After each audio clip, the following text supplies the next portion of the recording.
Greetings. Thanks for joining us once again. This is Greg. Today's focus is a correction based on our last show regarding Elon being out at Tesla, number one, and number two, a new math equation for you when 12.8% equals 100% control. This is Greg for Teslafaninsight. Thanks once again for joining us. If this is your first time, welcome. If you're a repeat visitor, welcome back. We also want to thank our Patreon supporters. If you enjoyed the show, like some better ideas on investing and trading, please join us on Patreon. So today's discussion obviously is focused on, well, what's going on with Tesla and the swap out of Elon as CEO. As you know, the Wall Street Journal is standing behind their story that sort of generated all of this activity regarding the board starting to look at possible CEO replacements for Tesla.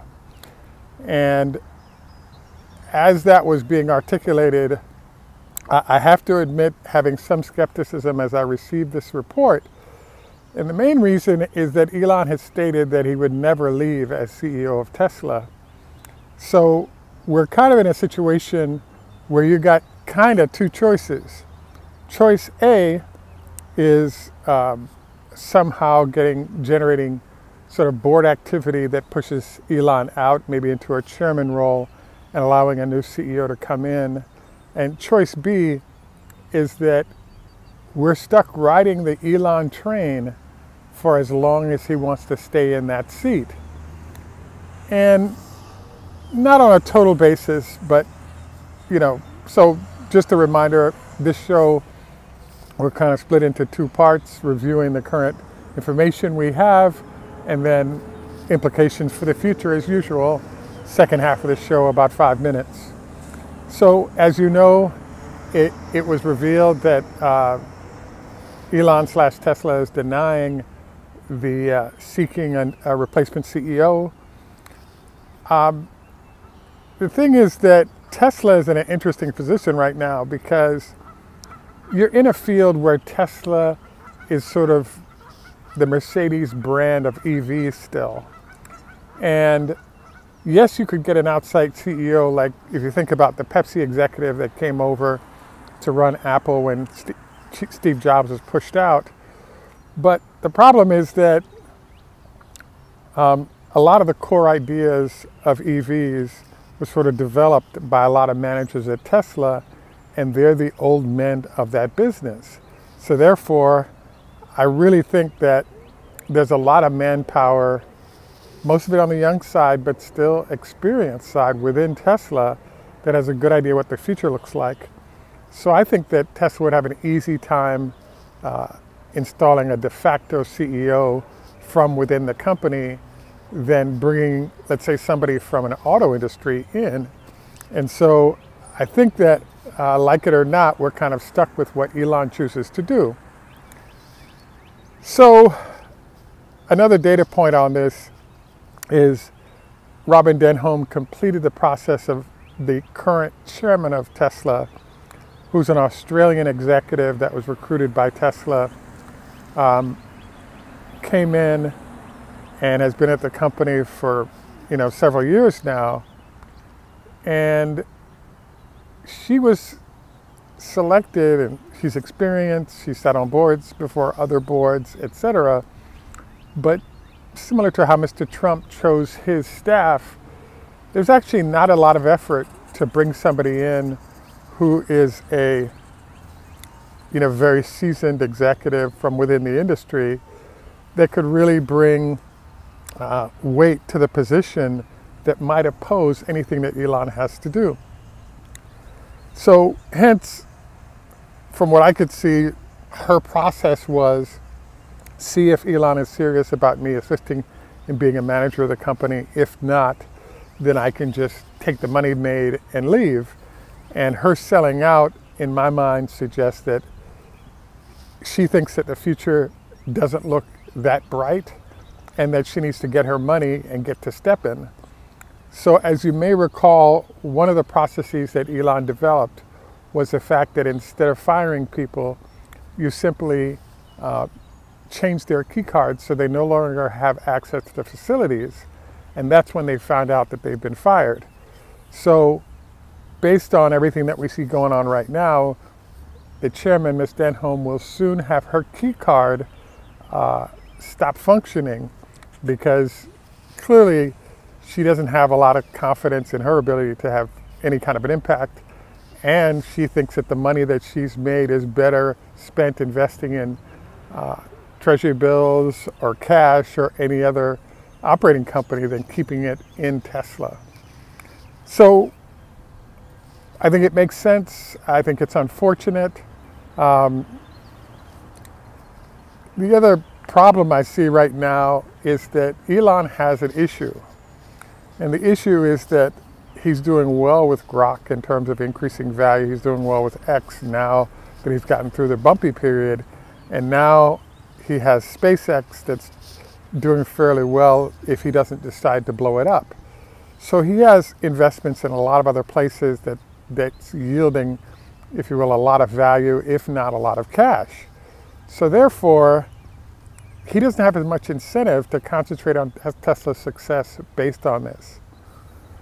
So weirdly enough, I actually believe that it could have been a blessing to have Elon gone from Tesla and busy with other projects.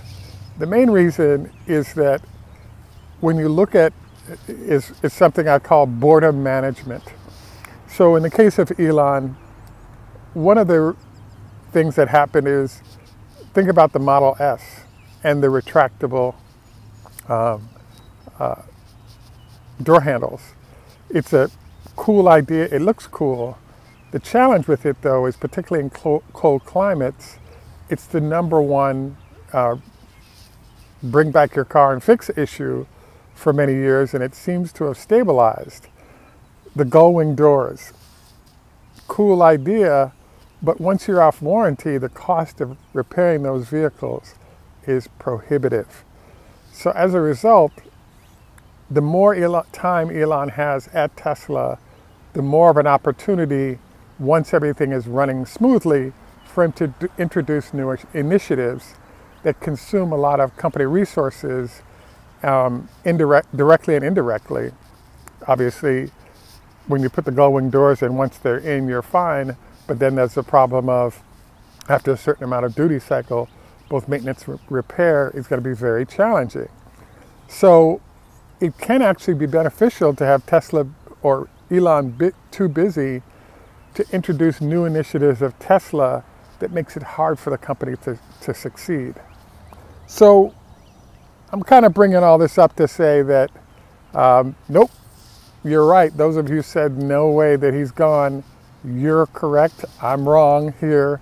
I thought the reports would have been a real benefit to Tesla and was very much looking forward to the changes that might manifest.